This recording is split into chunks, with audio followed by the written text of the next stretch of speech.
Hello everyone, I am here to share with you a kid-friendly crochet tutorial that I am doing on my daughter's hair. Now this is the first time that I am doing this, so please bear with me as I don't know all the specifics of the techniques, but I think with this video you'll be able to get the gist and try this out for yourself.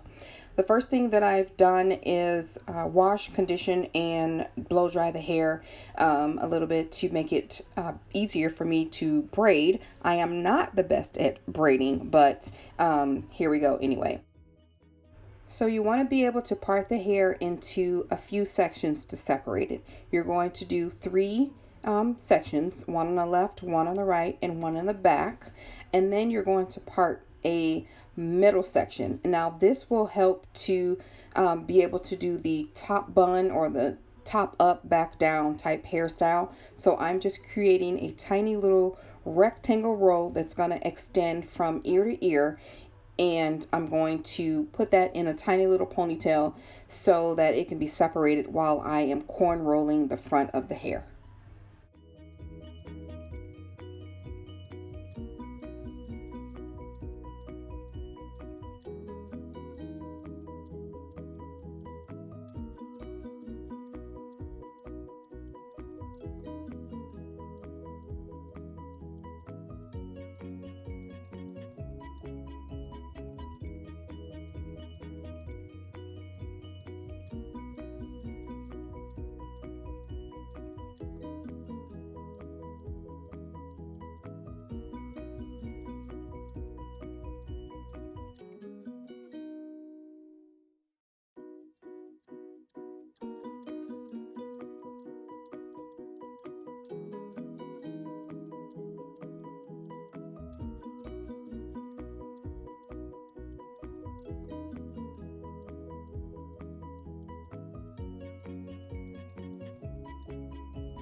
I'm adding a little bit of this hair growth oil treatment throughout all the parts and the insides of the scalp, which I've done already, but I wanted to make sure that I get that in really good and massage it very well. So then I just place this in a little ponytail to separate it from the rest of the hair, and then we can start corn rolling the front. I added in some braiding hair in order to make the cornrows sturdy as possible, since I'm not the best corn roller, and I'm going to add the crochet hair obviously on top of that, but I wanted to add a little bit of the braiding hair for stability. So I just braided the cornrows from ear to ear.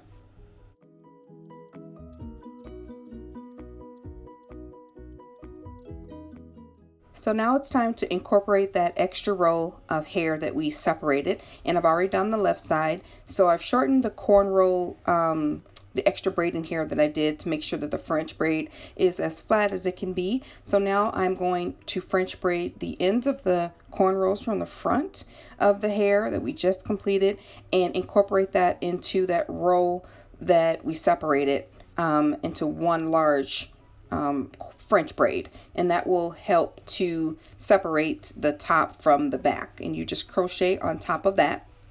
So once you get to the very end, you want to braid it as to the lowest point, or braid it all the way to the end as you can, and then you want to sew that in between the parts with some sewing thread and a curved needle. I'm just sewing that down so that it can be as flat as possible.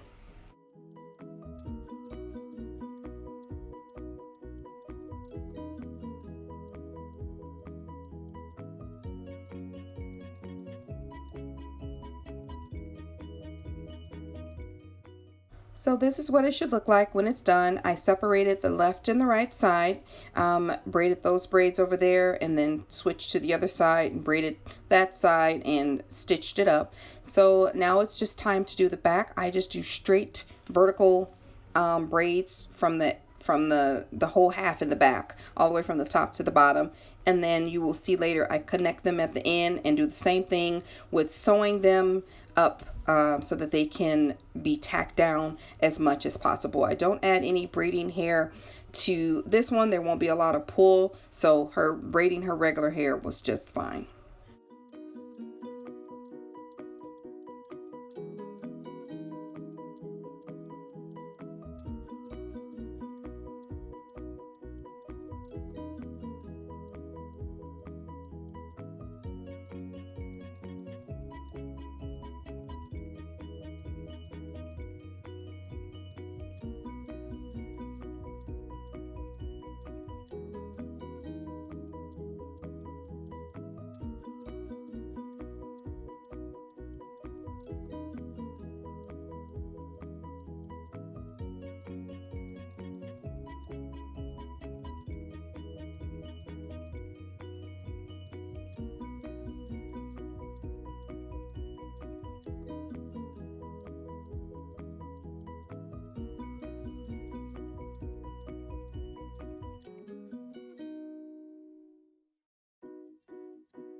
So this is the base. This is what you should have so far. You have basically 4 sections that have been stitched together or tacked down as low as possible. So we add the crochet hair on top of it.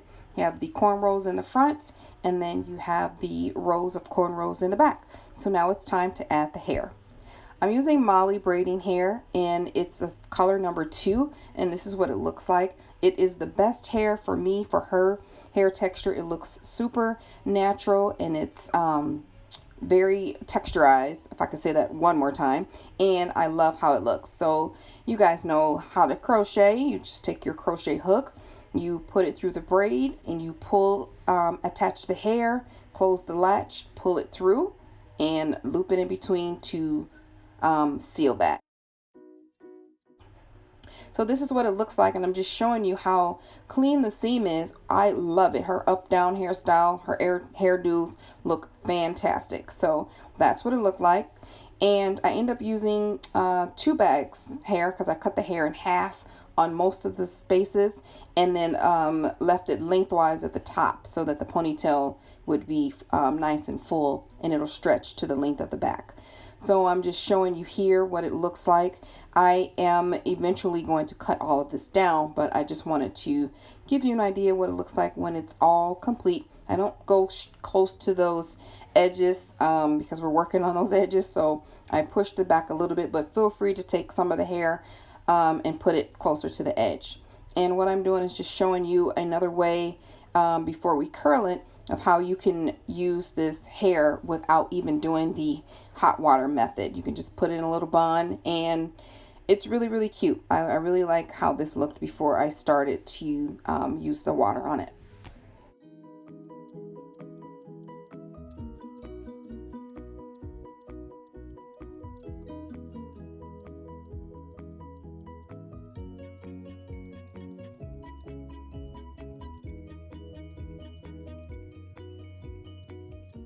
Here she's just playing, but we're just showing you how light the hair is. Very lightweight, movable, super bouncy even before we curl the hair. And that's how it looks underneath. Really, really cute. I really love how it looks in this style, but it's time to get the hair curled. And I'm using these wave or cold wave rods, and they're in this color white, and they come in a pack of 10, and I got maybe 3 of those, and I keep them in this large Ziploc bag so I can keep reusing them. This is enough to fill the top of the hair, then I let that dry, and then I do the back. So this is the process that I use. I use 2 crochet pieces. Unless it's super thick, then I'll do 1 braid, but I try to fit in 4 ends, so to speak, which is 2 crochet pieces around this curl wave rod. It'll lessen the time we have to dip and wait and all that. So I added the crochet hair to the rod in a twisting motion. So I'm going to show you here again. You take the end, you attach it to the bottom really tight. You want to coil it all the way around, and you want to twist the hair at the same time you're twisting it around the curl cold weight rod. So this is what it looks like all complete at the front. I've managed to do the whole top half with the curl wave rods that I had. So I am just going to go ahead and go to the next step of dipping it in the boiling hot water, which is waiting for me on the stove.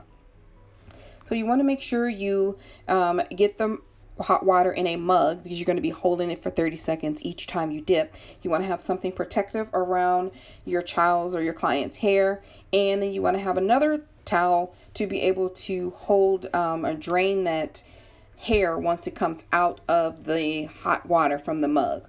So I dip it into the hot water for at least 30 seconds, and then just have your person lean into the cup so you don't spill, accidentally on them, because that water is definitely hot.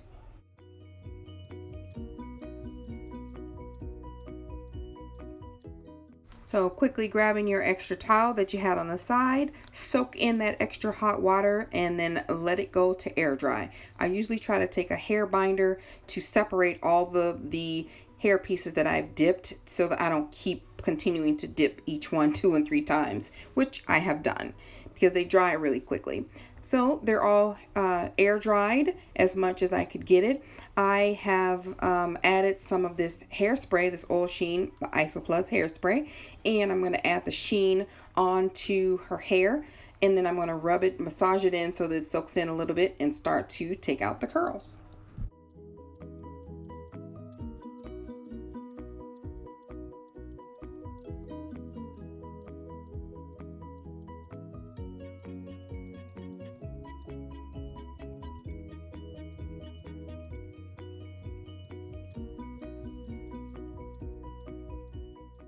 The curls look super cute. If you want a more defined curl, leave it in the water longer. We were on some time constraints, so I let it air dry as much as I could, and then I started to unroll them. But they are looking fabulous, and of course I am going to cut those down once everything is all said and done. But look how bouncy and full it looks. Super cute. And this is the end result of the front of the hair. I've taken down all the wave rods, and of course they're still a little damp, so I don't want to play around with them too much, but I wanted to show you the detail of just leaving them in for 30 seconds, what it looks like. So I am going to go ahead and work on that back portion and come back. So the back portion is all complete and it's ready to be dipped just like we did the front. So I'm going to do that and I will show you the end result.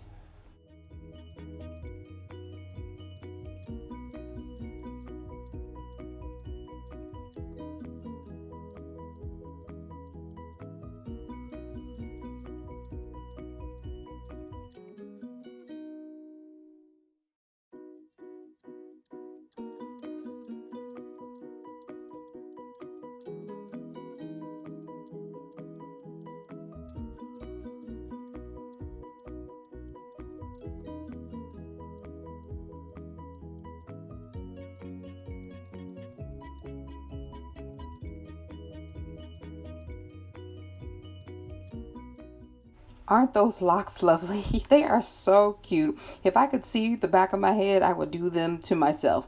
But they are so light and airy and fluffy. And I just wanted to share with you guys how it looks. The part is separated from the top to bottom, so she can put a ponytail or do whatever it is that she wants to do with this hair. So that's how that looks up and close and personal.